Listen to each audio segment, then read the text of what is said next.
그 유럽 축구 리그에는 그 세계에서 축구를 제일 잘하는 그 선수들이 다 모여 있습니다.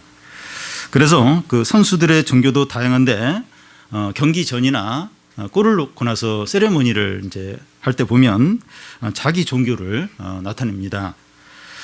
남미 선수들은 이제 남미가 이제 카톨릭이 강하기 때문에 경기장에 들어가기 전에 성부, 성자, 성령을 가리키는 세모 모양 뭐 이렇게 하면서 그러면서 들어가고 또 이제 아프리카 선수들은 이제 아프리카에는 이제 이슬람권 국가들이 많기 때문에 이 골을 넣은 후에 얼굴과 양손을 이렇게 하면서 하늘에 이제 알라신에게 감사를 하고 또 머리를 또 땅에 대면서 또 감사 기도를 이제 합니다.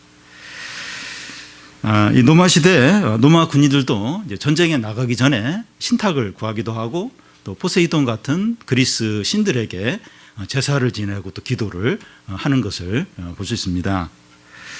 그런데 이 앞에서 예로 든 경우들은 참 하나님을 섬기는 것이 아니고 우상들이죠. 우상들이고 주술적인 것들입니다.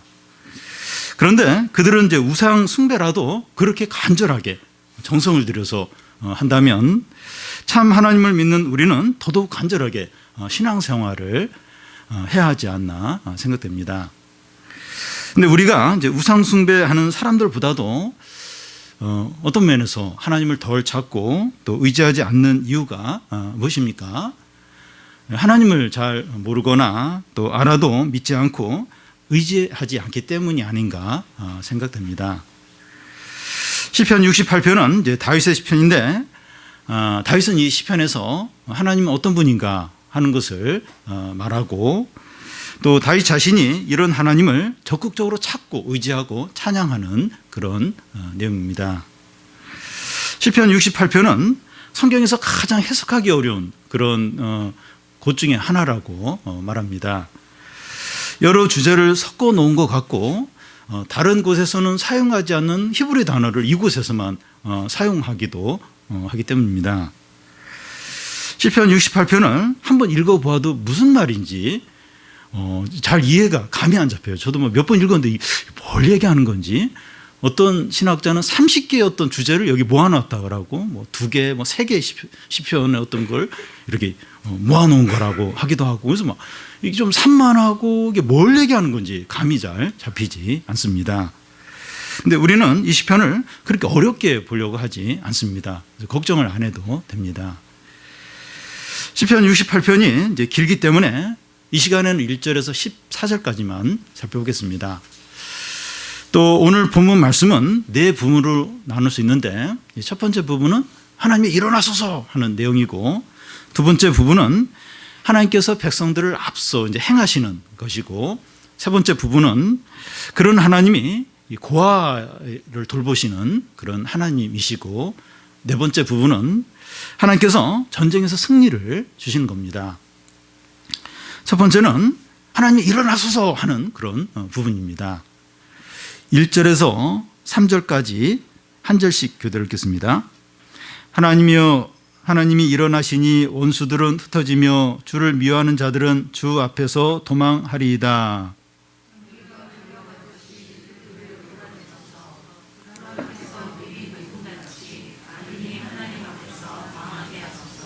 의인은 기뻐하여 하나님 앞에서 뛰놀며 기뻐하고 즐거워할지어다.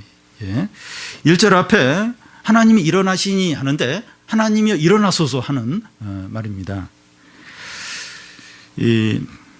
다윗이 이제 하나님께 이런 표현을 쓰는 게 특이한데요. 하나님께 일어나소서 이렇게 잠자는 하나님 일어나라고 하는 것은 약간 특이한 표현인데 이 다윗이 이 그 표현을 어디에 이제 근거를 두었는가 하면 그 민수기 그 10장 35절에 근거를 두고 있습니다. 쾌가 떠날 때에는 모세가 말하되 여호와여 일어나사 주의 대적들을 흩으시고 주를 미워하는 자가 주 앞에서 도망하게 하소서. 이 모세와 이스라엘 백성이 광야 생활을 할 때 이제 한 곳에 머물다가 다른 곳으로 이동을 이제 할 때 모세는 이 법궤를 향하여 여호와여 일어나소서 주의 대적을 흩으시고 주를 미워하는 자를 주 앞에서 도망하게 하소서 이렇게 외쳤습니다. 이 궤 안에는 십계명 돌판이 들어있는데 이 법궤는 하나님께서 그들과 함께 하신다 하는 상징입니다. 사무엘상에 보면 이스라엘과 이제 블레셋이 전쟁을 하게 되는데 전쟁을 하기 전에 이제 양 진영이 마주 보고 있는데 그 이제 이스라엘 진영 안으로 이제 여호와의 법궤가 들어와요. 그러자마자 이스라엘 백성들이 함성을 지르면서 이제 이 전쟁 우리가 이겼다. 그렇게 막 확신을 이제 갖게 됩니다. 근데 그 전쟁에서 이스라엘이 져요. 블레셋 집니다. 왜냐하면 이스라엘 백성들이 여호와의 법궤를 주술적으로 그렇게 이제 생각을 했기 때문입니다. 근데 모세가 여호와에 일어나서 주의 그 원수들을 흩으시고 또 다윗이 하나님이여 일어나서 원수들을 흩어지게 하소서 이렇게 외치는 거나 또 그렇게 믿는 건 옳습니다. 그러니까 그 사무엘상에 보면 이스라엘 백성들이 그 여호와의 법궤를 주술적으로 이제 해서 이제 이렇게 실패를 했지만 여호와여 일어나서 원수를 흩으소서 이렇게 뭐 외치고 믿는 건 옳은 겁니다. 하나님은 실제로 하나님 자신과 그의 백성을 대적하는 원수들을 흩으세요. 그리고 도망하게 하셨습니다. 그것도 연기가 사라지듯이 또 초가 불 앞에서 녹듯이 한순간에 이 원수들 또 대적들을 도망가게 또 이렇게 사라지게 하셨습니다. 예를 들면 이스라엘 백성이 앞에는 홍해고 양옆에 산이고 뒤에서 애국 군대가 추적할 때 이제 모세가 이제 이렇게 기도하자 그 홍해가 갈라져요. 그래서 이스라엘 백성들이 건넙니다. 그때 막 애국 군대가 추격을 하죠. 근데 이스라엘 백성들이 홍해를 다 건넜을 때 홍해가 합쳐지면서 애국 군대가 몰살을 당하게 됩니다. 한순간에 그냥 이 대적들이 사라지는 거죠. 한 예를 더 들면 그 아수르의 신하 랍사게가 그 유다 백성과 하나님을 그렇게 모욕을 해요. 온갖 말로 모욕을 하고 또 아수르 군대가 18만 5천 명이 그 예루살렘 성을 에워쌉니다. 근데 그날 밤 그 천사가 나타나서 18만 5천 명 송장으로 만들어 버립니다. 그러니까 한순간에 18만 5천 명이 그냥 송장으로 되어버린 겁니다. 한 예를 더 들면 다윗과 골리앗이 싸우는데 다윗이 골리앗을 물맷돌로 쓰러뜨리고 그의 칼을 빼서 목을 팹니다. 큰 대적을 한순간에 그냥 이제 무너뜨린 거죠. 하나님과 교회와 믿는 자들을 온갖 말로 무시하고 또 조롱하는 악인들이 너무나 강해 보이고 영원할 것 같지만 하나님께서 그들을 연기 사라지듯이 초가 불 앞에서 녹듯이 한순간에 사라지게 하실 때가 반드시 옵니다. 이 세상에서도 악하고 거짓되고 교만한 나라나 기업이나 단체나 개인이 언제까지나 승승장구할 것 같아요. 그런 사람은 아프지도 않아요. 계속 운동해서 굉장히 몸도 튼튼하게 해서 악한 짓을 계속해요. 영원히 계속 그렇게 살 것 같은데 한순간에 몰락하는 것을 볼 수 있습니다. 한순간에 그리고 건강하던 하면서 그렇게 못된 짓을 하던 사람이 한순간에 이렇게 중병이 걸려서 이제 확 쓰러져서 못 일어나는 경우도 있고 그런 단체나 기업이 한순간에 부도가 나는 경우도 있고 하나님이 다 그렇게 하신 거죠. 하나님이 한순간에 무너지도록 다른 단체를 통해서 다른 어떤 기업을 통해서 어떤 변수를 통해서 하나님 한순간에 몰락하게 하시는 겁니다.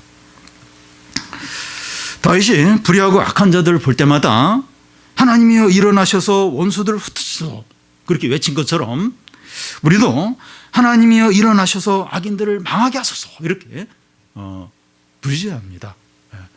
그 사람들에 대해서 너무 미워하고 너무 좌절하고 그럴 게 아니라 아침에 나가면서 이렇게 진짜 악하고 못된 사람 수단과 방법을 가리지 않고 이렇게 못된 짓을 하는 사람 그 사람 만나야 돼요. 그 사람과 뭘 해야 돼요. 그때 이제 모세가 했던 것처럼 하나님이여 일어나소서 원수들을 흩으소서 또 아주 악한 자들을 도망가게 하소서 이렇게 이제 외치는 겁니다. 잔잔히 기도할 수도 있는데 이렇게 하나님이여 일어나소서 원수들을 흩으소서 이렇게 강력하게 이제 이렇게 기도를 하는 게 필요합니다. 그러니까 나를 미워하고 내가 잘못해가지고 날 미워해요. 내가 그래가지고 이제 내가 미움을 받는 그 사람들한테 원수여 흩어져 그러면 안 돼요. 하나님이 혹시 우리를 흩을지 몰라요.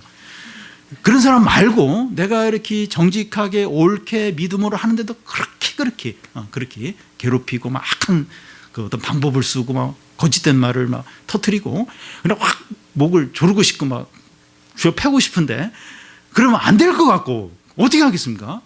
하나님이여 일어나소서 원수를 흩으소서 이렇게 외치는 기도를 하는 거예요. 그러면서 이제 그 사람 만나러 가고 또 그 자리에 이제 가는 거죠. 절대로 흔들리지 않고 망하지 않을 것 같은 자들이 연기처럼 사라지고 초가 물에 불에 녹듯이 그런 날이 온다는 겁니다. 그런 일이 어떻게 가능합니까? 우리에게는 불가능해요. 근데 하나님께는 가능합니다. 절대로 악한 자들을 두려워하지 말고 분노 가운데 있지 말고 낙심하지 말라는 거예요. 자꾸 낙심이 돼요. 두려워요. 너무 두려워요. 그리고 막 이렇게 막 분노가 가득 찰 수 있어요. 너무 미운 거 너무 그렇게 하지 않도록 낙심하지 않고 분노하지 않고 두려워하지 않도록 그러면 지는 겁니다. 지는 거예요. 그러면 믿음이 작동이 안 돼. 이런 기도를 할 수가 없어요.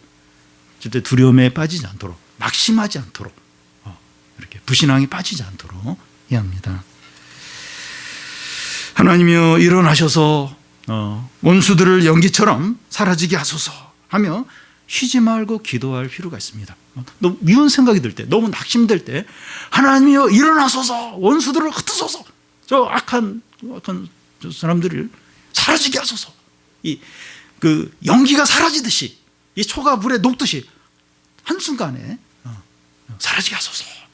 그건 이렇게 막 그 사람 미워하고 그런 게 아니에요. 진짜 악한 자고 막 거짓된 자일 경우에 우리가 미워하고 그러기보다 그런 기도를 하는 그런 기도. 하나님 일어나셔서 역사해 달라고, 구원해 달라고, 싸워 달라고 얼마든지 우리가 그런 기도를 할 수 있습니다. 악인들이 망하자 의인들이 기뻐합니다. 3절을 보면 의인은 기뻐하며 하나님 앞에 뛰놀며 기뻐하며 즐거워하죠. 얼마나 기쁜지 앞에서 뛰놀며 즐거워하며 기뻐하며 하나님 앞에서 너무나 기뻐합니다. 심판과 구원이 동시에 나타납니다. 심판이 이루어지면서 악인들에 대한 심판이 이루어지면서 의인의 구원이 동시에 이제 발생합니다. 경기에서 승자와 패자가 동시에 나타나는 것과 같습니다. 한 사람은 이기고 한 사람은 져요. 그러니까 한 팀은 이기고 한 팀은 지게 이게 동시에 이제 같이 일어납니다. 다윗은 10년이 넘는 기간을 사울에게 추격을 당하면서 고통을 당했습니다. 그런데 하나님의 때가 되었을 때 이 사울은 하나님의 심판으로 죽어요. 다윗은 하나님의 구원으로 이스라엘의 왕이 됩니다. 물론 다윗은 사울의 죽음을 진짜 슬퍼했어요. 너무나 애통했지만 그는 하나님의 구원에 너무나 기뻤을 거예요. 너무나. 그래서 다윗이 왕이 되고 나서 이제 여호와의 법궤를 이제 이렇게 그 성막으로 이제 시온산으로 가져올 때 그 앞에서 너무 기뻐. 자기를 구원하셔서 이렇게 왕이 되게 하신 하나님 모든 축복에 막 뛰놀면서 기뻐하면서 즐거워하는 것을 볼 수가 있습니다. 그러니까 이 악인에 대한 심판과 의인에 대한 구원이 동시에 같이 일어납니다. 그런데 그 악인에게 시달리다가 구원을 받았을 때 그게 너무 기쁜 거예요. 너무나 행복하고 즐거운 겁니다.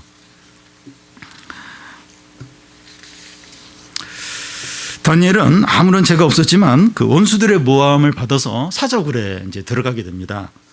근데 왕은 다니엘이 이제 죄가 없다는 걸 나중에 알고 나서 그 모함한 자들을 사자굴에 던지게 되고 이제 다니엘을 이제 사자굴에서 건져내고 또 크게 이제 높입니다. 이 중요한 경기에서 그 역전의 역전을 거듭하면서 쫙 선을 다하다가 그때 이제 이겼을 때 선수들이 부둥켜 안고 너무나 막 행복해하고 막 즐거워하는 것을 이제 볼 수가 있습니다. 그와 같이 신앙 때문에 고생을 많이 돈도 손해보고 또 욕도 들어먹기도 하고 또 불이익을 당하고 이런 사람이 이제 이 악한 자들 하나님이 이제 낮추시고 또 이렇게 자기를 이렇게 높이시고 또 그 기도에 응답하시고 어려움을 해결해 주셨을 때 너무나 즐거워서 그 막 뛰면서 너무나 감사하고 행복해하는 것을 보게 됩니다. 근데 이런 어떤 신앙의 싸움을 안 하고 죄와도 안 싸우고 또 이렇게 못된 사람한테 이렇게 그 믿음으로 사는 것 때문에 시달림도 안 당하고 이런 일을 당해보지 않은 사람은 이런 기쁨이 없어요. 이런 어떤 감동이나 이런 어떤 즐거움이 없게 됩니다. 근데 신앙생활하면서 고생을 많이 해요. 막 이렇게 진짜 억울한 일을 많이 당하고 또 막 하지도 않은 그걸 막 그런 모함도 듣기도 하고 그러면서 믿음을 지키고 또 하나님을 바라보고 이랬던 사람이 이제 하나님 때가 되었을 때 못된 자는 심판하고 또 의로운 자는 하나님 이렇게 높이시는 그걸 경험할 때, 응답을 경험할 때 너무나 즐겁고 너무나 참 행복하고 막 기쁨이 그 안에 가득하게 됩니다. 그래서 우리가 이렇게 지금 이제 막 신앙생활 하는데 뭐 되는 일도 없고 너무 힘들어요. 너무 힘들어요. 신앙생활 안 하는 사람이 훨씬 행복하게 잘 지내요. 나보다 신앙이 훨씬 없는 사람이 더 막 잘 지내는 것 같고 그런데도 이렇게 막 너무 힘들게 너무나도 좀 고생하면서 사는 사람은 이런 어떤 할 수 없는 기쁨, 막 뛰면서 즐거워하는 그때가 온다는 겁니다. 하나님 그런 기쁨을 주신다는 거예요. 반드시 그럴 때가 온다는 겁니다. 두 번째는 하나님께서 백성들을 앞서서 이제 가시는 겁니다. 이 4절을 보면 하나님께 노래하며 그의 이름을 찬양하라. 하늘을 타고 광야에 행하시던 일을 위하여 대로를 수축하라. 그의 이름은 여호와시니 그의 앞에서 뛰놀지어다. 4절 중간에 이 하늘을 타고 하는데 구름을 타는 것을 말합니다. 출애굽한 이스라엘 백성들이 광야길을 가는데 하나님께서 이제 구름을 타신다고 하는 것은 구름 기둥으로 이제 백성들 앞에서 인도하는 것을 가리킵니다. 이 하늘을 타고 광야에 행하시던 일을 위하여 대로를 수축하라 이제 하는데 이게 무슨 말인가 하면 고대 세계에서는 그 왕이 이제 어디를 행차할 때 군인들이 먼저 그 왕이 갈 길을 앞서 가면서 골짜기는 메우고 웅덩이는 메꾸고 또 좁은 길은 넓히고 이러면서 왕이 이렇게 행차할 때 잘 갈 수 있도록 길을 먼저 이렇게 예비를 이제 하게 됩니다. 하나님이 이제 왕이시니까 그가 가시는 길이 대로가 되도록 준비를 이제 하는 겁니다. 신약에서는 세례요한이 그 예수님의 선구자로 먼저 와서 이제 길을 예비하는 이제 준비를 역할을 하게 됩니다. 예수님이 메시아이고 이스라엘의 왕이니까 이제 그렇게 하는 겁니다. 7절과 8절이 방금 살펴본 4절과 이제 잘 연결이 이제 되는데요. 7절, 8절을 보면 우리 한 절씩 그대로 읽겠습니다. 하나님이여 주의 백성 앞에서 앞서 나가사 광야에서 행진하셨을 때 셀라.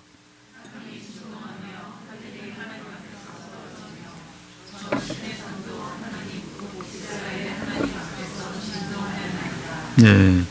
하나님께서 광야에서 구름 기둥과 불 기둥으로 이스라엘 백성들을 인도하여 앞에 이렇게 앞서 나가실 때 땅이 진동을 하는 거예요. 그리고 8절 앞부분에 보면 하늘이 하나님 앞에서 떨어진다고 하는데 이게 하늘이 떨어진다는 게 이게 뭡니까? 비가 이제 내린다는 비가. 여기서 비는 폭우를 이제 가리킵니다. 그리고 신의 산도 하나님 곧 이스라엘 왕 앞에서 이스라엘의 하나님 앞에서 이제 진동을 이제 하였다고 말합니다. 신의 산에 하나님께서 임하셨을 때 그 출애굽기 보면 어떻습니까? 빽빽한 구름이 산 위를 가득 채우고 나팔 소리가 크게 울리고 천둥과 번개가 치고 막 산이 이제 진동을 해요. 막 지진이 일어납니다. 백성들은 모세에게 우리가 두려워서 하나님 앞에 서 있을 수가 없다는 거예요. 당신이 하나님 말씀을 듣고 우리에게 이야기해 주면 우리가 잘 듣겠다고 그렇게 이제 말합니다. 도저히 그 하나님 앞에 설 수가 없다. 신의 산 앞에서 하나님 말씀을 들을 수가 없다는 거예요. 너무 두려워서 죽을 것 같다는 겁니다. 사람들이 하나님의 임재를 경험하면 두렵고 떨려서 어쩔 줄을 몰라요. 그걸 견디지 못합니다. 그걸 감당을 못합니다. 지진과 폭우는 하나님의 임재를 상징하는 것이라고 볼 수 있는데 하나님은 온 세상을 주관하시는 너무나 광대하시고 또 거룩하시고 영광스럽고 두려우신 분이십니다. 하나님은 세상 만물, 세상 역사를 다 주관하세요. 다스리십니다. 이 세상 질서를 이렇게 지키시고 이 세상이 돌아가도록, 세상 만물이 돌아가도록 운행을 하시죠.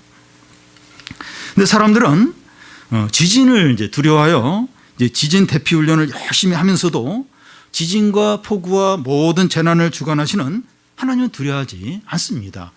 지진을 일으키는, 지진을 주관하시는 분이 하나님이죠. 그런데 지진 연습 열심히 해요. 대피 훈련을 하는데 하나님은 안 두려워요. 하나님은 두려워하지 않습니다. 사람들은 큰 재난을 당하면 잠시 겸손해지고 하나님을 찾는 듯 하다가 시간이 지나면 싹 잊어버려요. 그리고 예전으로 다시 돌아갑니다. 근데 우리는 이 하나님에 대해서 어떻게 해야 됩니까? 세상 사람들은 하나님을 안 두려워해요. 근데 우리는 어떻게 해야 됩니까? 4절 앞에 보면 하나님께 노래하며 그의 이름을 찬양하고, 4절 끝에 보면 그의 이름은 여호와시니 그의 앞에서 뛰놀라. 여기 이름에는, 이름 하는데 이름에는 그 사람의 모든 것이 다 들어있습니다. 원남이 하면 저의 모든 게 그 이름 안에 다 이제 들어있습니다. 인터넷에 원남이 바보 이렇게 써놓으면 저는 이제 바보가 되는 거예요. 바보 취급을. 왜냐면 그 이름 안에 제가 다 들어있으니까.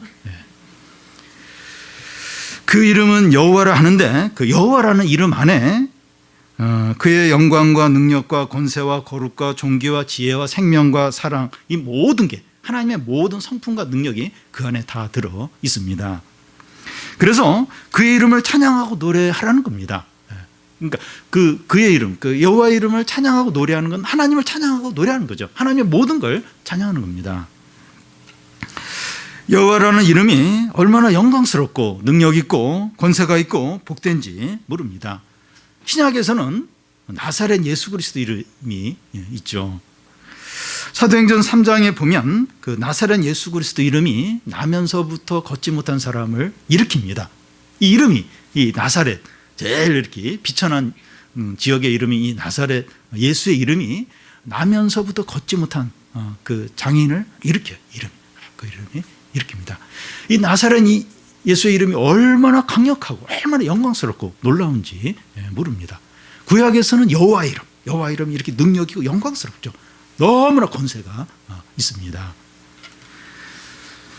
여호와 하나님이란 이름과 이 나사렛 예수 그리스도의 이름이 얼마나 능력 있고 영광스럽고 복된지 이 성경 말씀을 통해서 알 수 있고, 재난과 자연 현상을 통해서 또 세상 역사를 통해서 알 수가 있습니다. 그러니까 이 여호와의 이름, 나사렛 예수의 이름이 어떤지 그냥 알 수는 없어요. 그러니까 성경 말씀을 이렇게 깨닫고 들으면서, 그러면서 이제 이 이름이 이렇게 영광스럽고 권세가 있구나. 그리고 이 자연 현상, 또 이 세상 역사, 또 여러 어떤 재난들을 보면서 그 이름을 느낄 수가 있어요. 여호와의 이름, 예수 그리스도 이름, 그게 어떤지 또 간접적으로 느끼게 됩니다. 우리는 말씀을 듣고 읽을 때마다, 또 말씀을 깨달을 때마다, 또 자연의 질서와 현상을 볼 때마다, 느낄 때마다 이 여호와의 이름, 나사렛 예수의 이름이 얼마나 권세 있는가, 얼마나 능력 있는가, 이걸 이렇게 높이고 찬양해야 합니다. 그래서 결국 우리가 말씀을 듣는 목적은 이 이름이 얼마나 힘 있는가, 영광스러워, 이걸 이제 더 느끼는 거다. 그리고 우리가 이 자연을 보면서, 이 세상 역사를 보면서 좀 느껴지잖아요. 하나님의 어떤 다스림들, 하나님의 어떤 하나님의 창조와 어떤 신성을 좀 느끼잖아요. 그러면서 또 이렇게 찬양을 하는 거죠. 찬양. 지금 조금 이제 늦었지만 그 단풍이 이미 이제 많이 들었는데, 지난주인가 이렇게 대공원을 돌면서 약간 해가 지려고 하는 좀 어둠인데도 단풍을 보면서 그렇게 감탄이 나오더라고요. 얼마나 신비롭습니까? 이 꽃들이나 또 뭐 동물들이나 이 자연을 바라보면 이 하나님을 느낄 수 있어요. 하나님의 이름의 어떤 아름다운 권세를 느낄 수 있습니다. 이 말씀을 보면 더더욱 하나님의 어떤 능력과 사랑과 은혜와 그걸 더 느끼죠. 그걸 느낄 때마다 여호와의 이름, 나사렛 예수의 이름을 더 찬양하고 더 노래하고 더 기뻐하고, 그 이름을 다 의지하는 거죠. 예. 그 하나님 믿지 않은 사람은 뭐 스포츠 선수들이나 또 뭐 가수들이나 또 뭐 정치인들이나 그런 이름을 그렇게 막 불러요. 그리고 그걸 막 또 뭐 찬양하기도 하고, 우리는 나사렛 예수의 이름, 여호와의 이름, 그 이름 찬양하고 높이고 기뻐하고 또 의지하는 거죠. 예. 세 번째는 그 여호와 하나님이 그 고아의 하나님이라는 겁니다. 5절 6절을 한 절씩 교대로 읽겠습니다. 그의 거룩한 처소에 계신 하나님은 고아의 아버지시며 과부의 재판장이시라.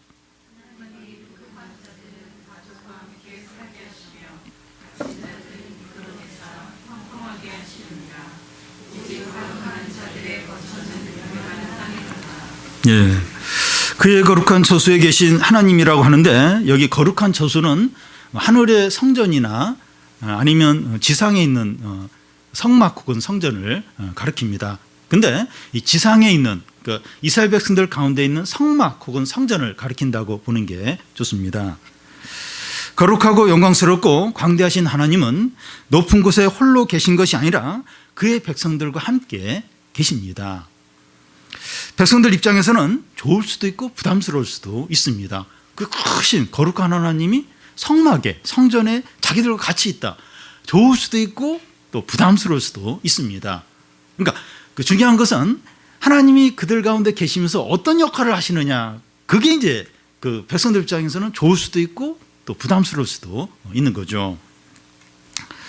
하나님께서 고아의 아버지시며 과부의 재판장이 되신다는 겁니다.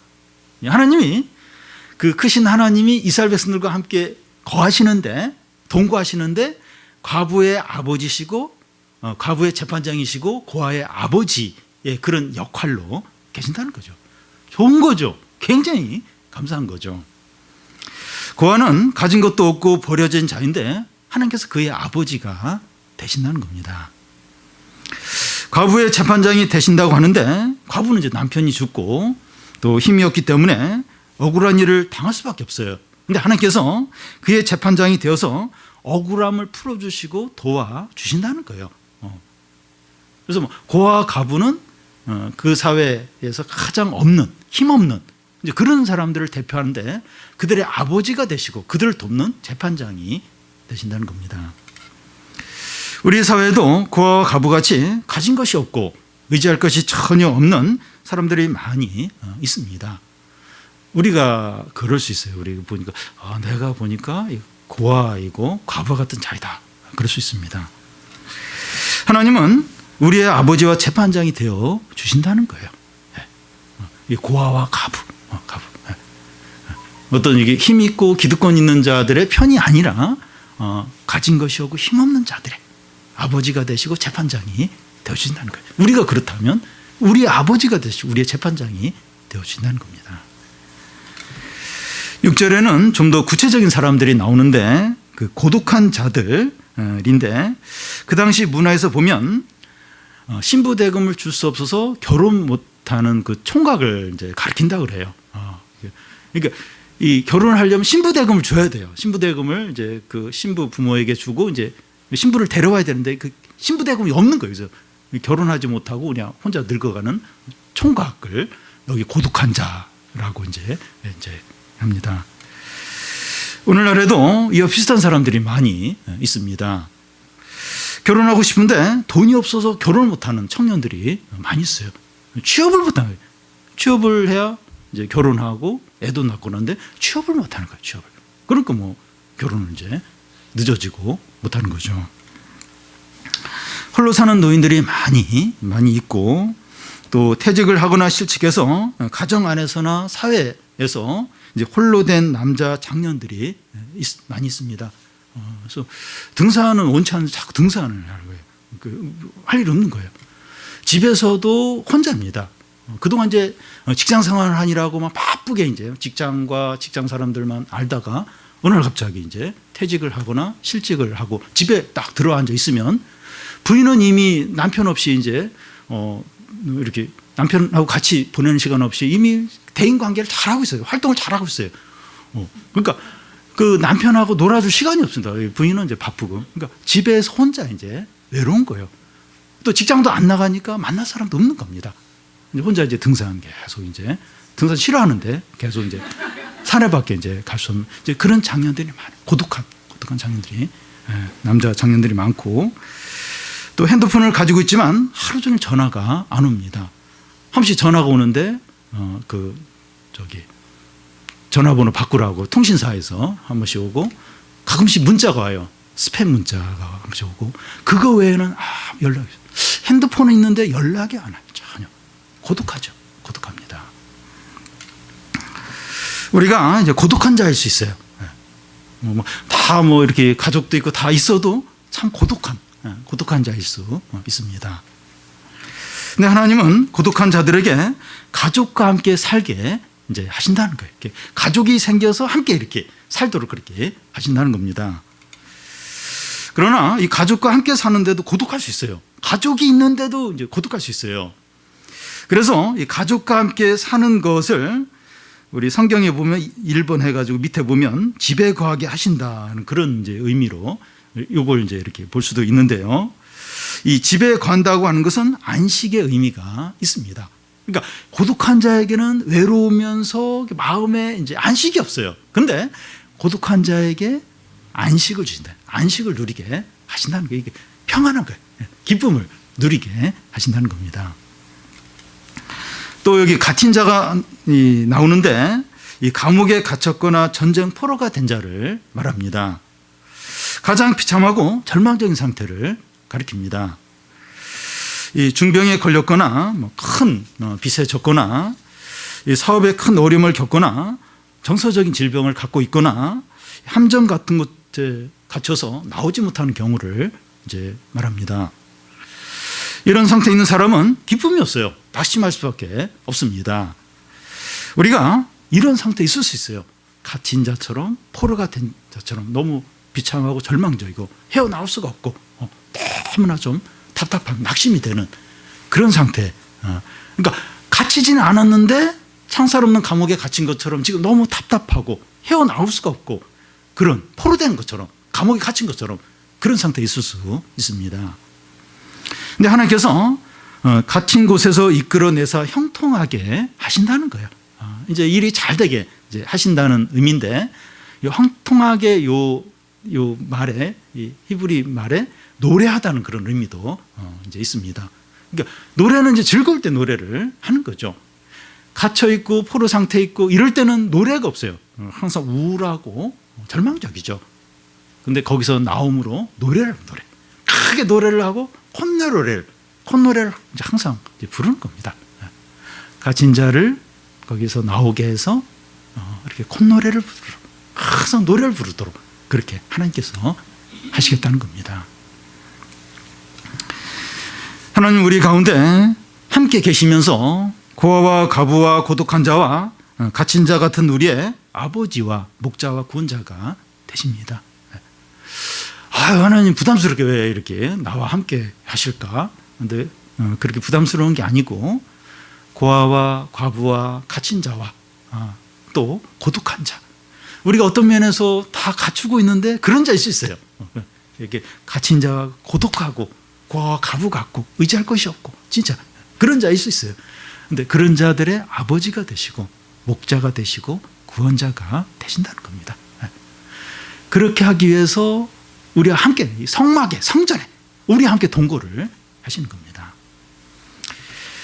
또 10절 중간에 보면 이 가난한 자를 위하여 주의 은택을 준비하셨나이다 하는데, 여기 은택이란 풍부한 음식을 가리킵니다. 하나님은 가난한 자를 위해서 풍부한 음식을 준비합니다. 가난한 자들에게 필요한 게 뭡니까? 풍부한 거죠. 그게 풍부한 돈이든지 풍부한 뭐든지 풍부한 게 필요한 거죠. 근데 하나님께서 가난한 자를 위해서 풍부한 음식, 풍부한 것을 이렇게 주신다는 거예요. 준비해서 주신다는 겁니다. 즉 이렇게 크시고 영광의 하나님께서 우리와 함께 하시면서 약하고 가난한 자들을 적극적으로 돕고 책임을 지십니다. 하나님 이런 분이세요. 이런 가난하고 약하고 힘없는, 참 이렇게 마음이 그렇게 힘없고 약한 우리들을 책임지세요. 도와주세요. 그리고 우리 함께 하십니다. 이런 여호와 하나님의 이름을 노래하고 감사하고 찬양하고 즐거워하라는 겁니다. 이런 하나님을 왜 안 찾는 거예요? 왜 이런 하나님을 부르지 않냐는 겁니다. 이런 하나님을 왜 멀리 하느냐 하는 겁니다. 이런 하나님을 왜 찬양하지 않느냐는 거예요. 이런 하나님을 찾고 부르고 노래하고 기뻐하고 찬양을 하라는 겁니다. 그런데 6절 끝에 보면 거역하는 자들의 거처는 메마른 땅이라고 말합니다. 그들 가운데 계시는 하나님을 경외하지 않아요. 불순종하는 자들이 있는데 이런 자들은 너무 절망적이고 공허한 이 광야에 살게 된다는 겁니다. 무슨 말인가 하면 하나님으로부터 아무것도 받지 못해요. 그리고 하나님께 쫓겨난 것처럼 이제 그런 삶을 살게 된다는 겁니다. 여기 거역하는 자는 이방인을 가리키는 것이 아니라 하나님 백성을 가리켜요. 하나님 백성 중에 거역하는 자, 거역하는 자는 다 쫓겨나요. 다 쫓겨나고 빼앗기고 아무것도 누리지 못한다는 겁니다. 우리가 그런 자가 되지 않도록 하나님을 경외하지 않고 불순종하고 교만하고 이러면 이제 아무것도 이제 못 누리는 겁니다. 고아와 가부와 고독한 자들, 갇힌 자들 이런 자들에게는 아버지가 되고 목자가 되셔서 채워주고 풍성한 음식을 주고 축복을 하시는데 거역하면 아무것도 없어요. 아무것도. 교만하면 아무것도 불순종하고 그러면 이제 아무것도 이제 못 누리는 겁니다. 우리가 좀 교만하지 않도록 욕심대로 살지 않도록 이런 하나님을 거부하고 이런 하나님 대신에 다른 거에 마음을 빼앗기고 그렇게 하지 않도록 해야 합니다. 이 마지막 네 번째는 하나님께서 전쟁에서 승리하게 하신다는 겁니다. 11절 12절을 우리 한 절씩 교독하겠습니다. 주께서 말씀을 주시니 소식을 공포하는 여자들은 큰 무리라.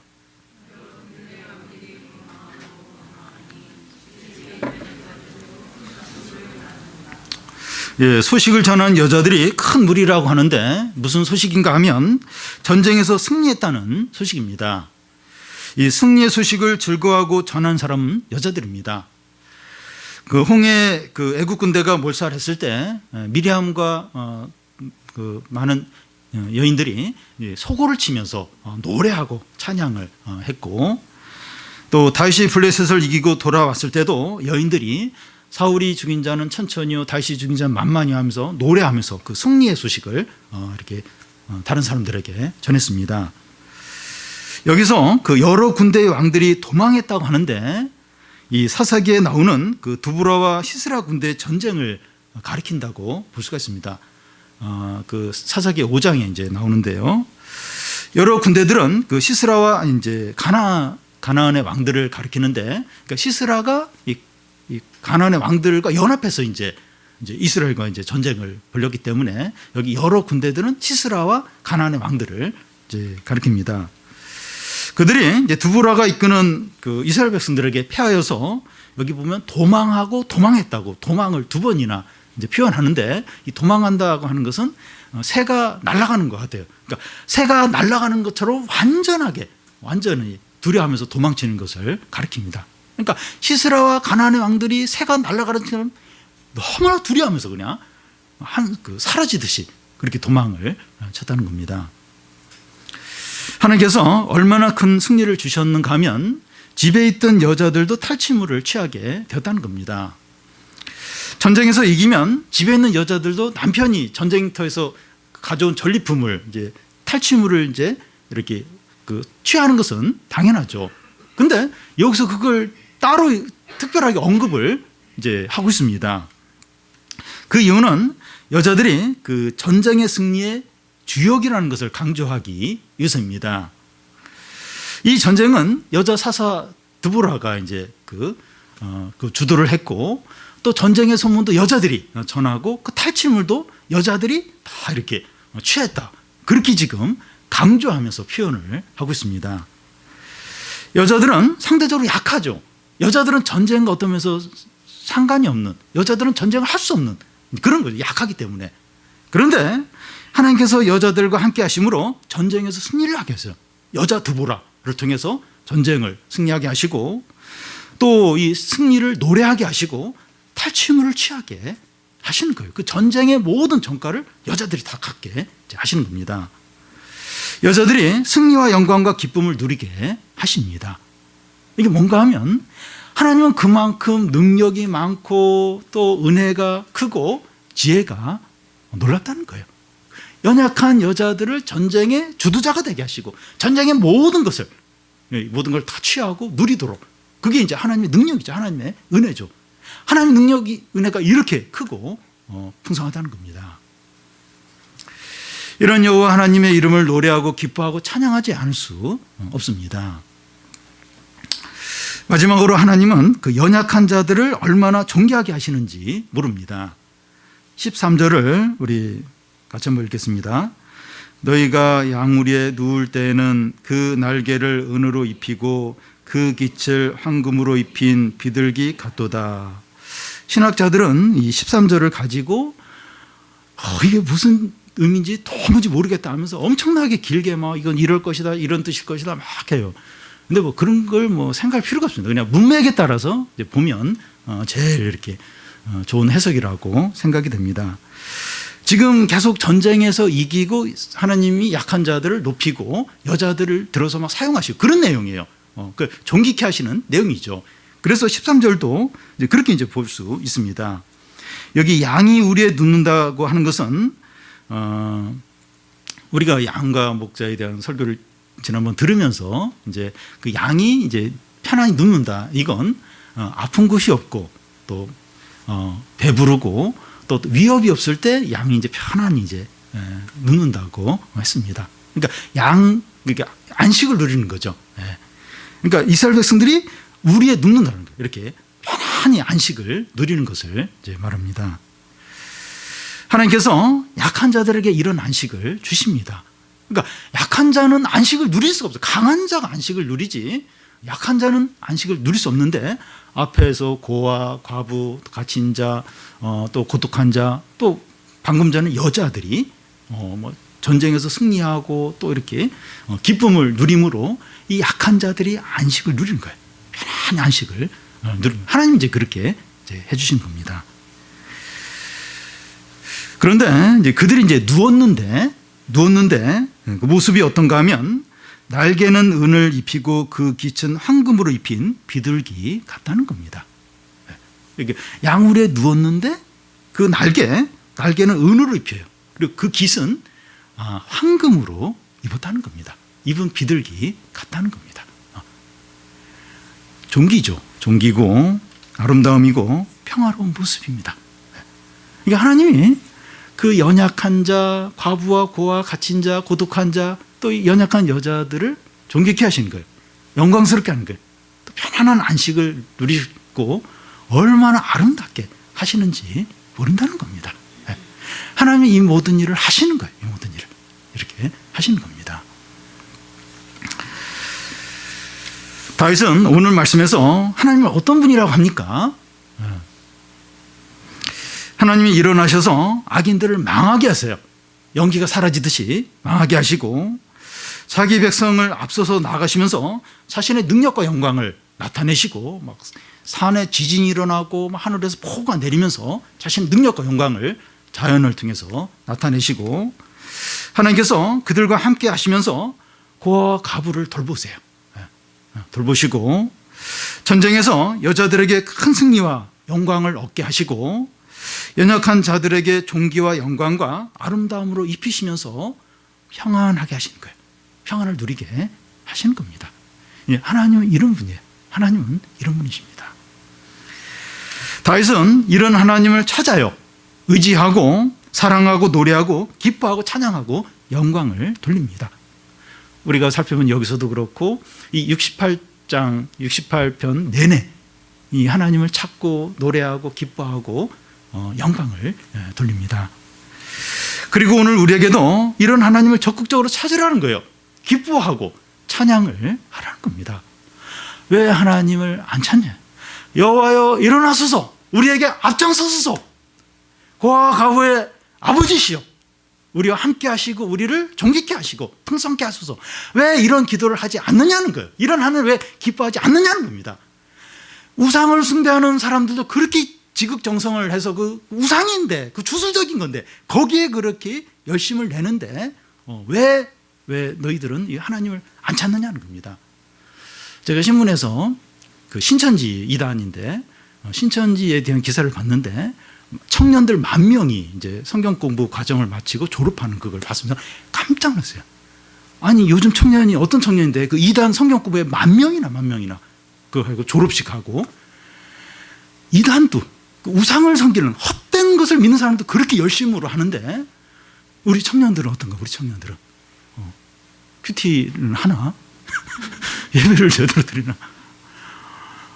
그 우상과 주술적인 것과 그 말도 안 되는 것에도 그렇게 정성을 하고 또 거기에 막 헌신을 하는데, 참 하나님을 믿는 사람들이, 진리를 하는 사람들이 이렇게 얼마나 하나님을 찾고 얼마나 하나님을 기뻐하고 얼마나 하나님을 찬양하고 이 정도로 이렇게 하면 안 된다는 겁니다. 네. 다윗은 하나님이 이런 분이라는 거예요.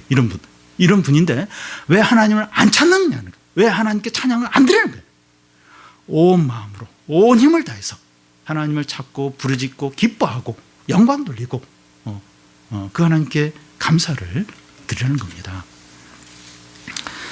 여러분, 여호와 하나님과 나사렛 예수 그리스도의 이름을 부르고 노래하고 찬양하고 기뻐하시기 바랍니다. 이 나사렛 예수의 이름, 그리고 여호와의 이름, 이름이 얼마나 높고 권세 있고 능력 있는지 이름 부르는 겁니다. 이름을 의지해서 기도하는 겁니다. 고아와 과부의 하나님을 찾으시고 의지하시고 사랑해서 이 풍성한 축복, 하나님 채우시는 것, 이걸 다 공급받고 누리는 성도들이 되시기를 바랍니다.